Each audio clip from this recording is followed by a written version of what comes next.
Hi, Karen Elizabeth here. Thank you for joining me. I am here today to talk to you a little bit about the female brain, which is a subject that I love and I find it fascinating. And I just want to share some things with you. First of all, it's really got nothing to do with girl, boy, better, different, better, worse. Because I have three beautiful sons. It's not about men versus women. It's more about understanding and just gaining a little bit more of a respect for each other is what I would like to think to achieve through this. But basically, I brought up in a house full of women and I was the oldest, and we had a very Victorian father who loved to tell us how women are kind of inferior. Now, he didn't use those words, but that was the message and the imprint we certainly got from that. I was told little girls should be seen and not heard. What's the point of an education? None of us received an education because we were just going to have babies, and that was a waste of time and money. I heard many times, bloody females, bloody useless females. And that's not a blimp on Dad. I loved him to bits, but that's how he was. It was that Victorian era that he came from, and that's the generation that I came from. And so what's important there is I was to had the understanding that a female brain was smaller than, less than, not as good as a man's brain, and that's just simply not true. So I'm here to share that with you girls, and I hope you'll enjoy just a few bits that I want to share with you. Some of the differences, for example, in male and female, even if you just take the retina cells in the eyes, the males have more M ganglion cells and the female has more P ganglion cells. Now, the M ganglion cell has more to do with peripheral vision. The man uses that for hunting, and we know they like to measure things. That's a thing with the man as well, but to hunt, protect, and to provide for his family. The female that sees through more the P ganglion is more to do with detail and subtlety and the changes that we notice in people's faces, especially our parents' faces when we were very little. We gauge moods automatically, and we're there to nurture our babies and keep them alive. But we literally see the world through different eyes as a man and a woman, which I found amazing. I thought that was pretty interesting. As women, we have, for example, our memory. We have a larger hippocampus, which belongs to the limbic system. Now, that has to do with we perceive events and people very differently, more deeply as a woman. A man walking down the street, we're together, he may notice the woman's figure walking toward him. You and I will see what she's wearing. We'll notice her shoes, her earrings, accessories. We might notice the handbag, the makeup, and if she has anything to say or anything that's more detailed, we will definitely notice. That's a real thing. Men and women see colors differently, so we literally see through different eyes, different parts of the brain. The male are more external perceivers and we are more internal perceivers. That's just how it is.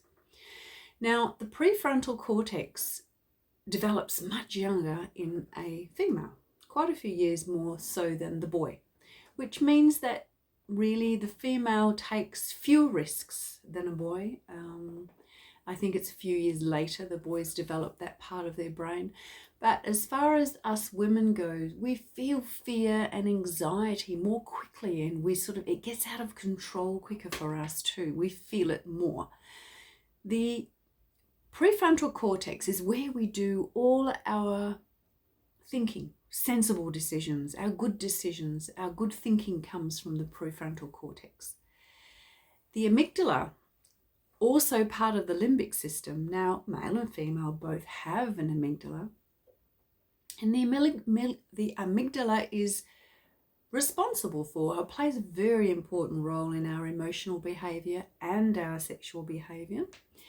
And even though we both have an amygdala, it even, when it's under stress and it's triggered, it even lights up on the opposite sides of the brain. The male, female are opposite, which is crazy, but it does. In a female, we really emotionalize everything from the amygdala, our fear and our anxiety, because it's connected to the prefrontal cortex.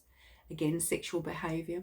But when something in reality actually triggers our amygdala, the system goes into panic mode. And in that moment, the prefrontal cortex doesn't operate.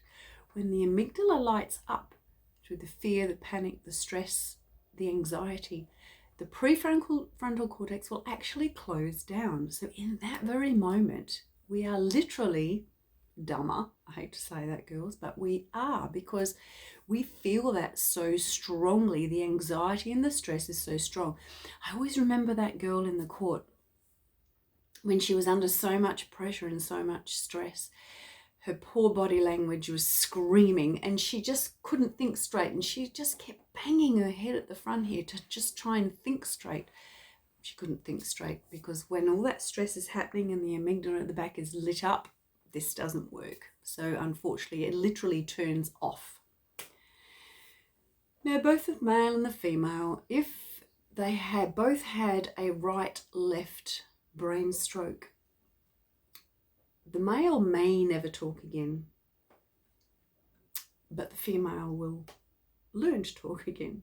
Okay, that's a little bit funny, I know. A lot of us girls love to talk a lot. But hey, I know a bloke who can talk underwater, so that's, But literally, all jokes aside, as women, our brain will find alternate pathways, and we create pathways after having a left-right brain stroke. We'll create pathways where we can find other language in order for us to communicate again, whereas a man may never talk again. So, we have other areas of the brain that we will use. I think that's quite amazing. So when it comes to respecting each other and honouring each other's differences and just creating that harmonious balance, I love something I've learned about a lot of American tribes, where of course we nominate, we only know really as the male as being the chief of the tribe and the community, because the women know that they can't possibly do what that man can achieve, or what men can achieve basically, and men can't do what us women achieve, what we can do. So we respect that he is going to hunt and make good decisions for the community and the tribe, and he respects that the woman will pretty much do everything else. We nurture, we look after, we care in our way for the rest of the community. But who nominates the chief? The grandmothers nominate the chief. So the great grandmothers of the community will nominate that chief. Now, if he's not doing the right thing, if he puts the tribe in danger, for example, or doesn't make good decisions for that community, the grandmothers will nominate, allocate a different chief. And that way things work in absolute harmonious balance for the good of everybody in that tribe, in that community. And that's what I just think is awesome about that setup, I suppose, the way they operate. And that's a lot of their tradition, I'm to understand, which is great. So what does all this mean? I mean, for you, what does it mean for me? It just is really about learning that we are quite different, and I think that's wonderful. It's good for me to know because we don't have smaller brains. Very nice to know. But what it means is, as a woman, you are awesome, and you have a reason when you feel anxious and you feel that fear and you emotionalize things, you contemplate things more. You have your intuition that I know can be a little bit rusty because we're living in this modern world, so we don't use it like we could. But they're all real things, and I just want you to know that you're meant to be that way. You're fabulous just the way you are. You're good enough. You're enough. And I hope that today you take something away from knowing that you're perfectly fine exactly the way you are. I hope you've enjoyed what you've heard today and that you get something out of it. Lots of love and blessings. Thank you.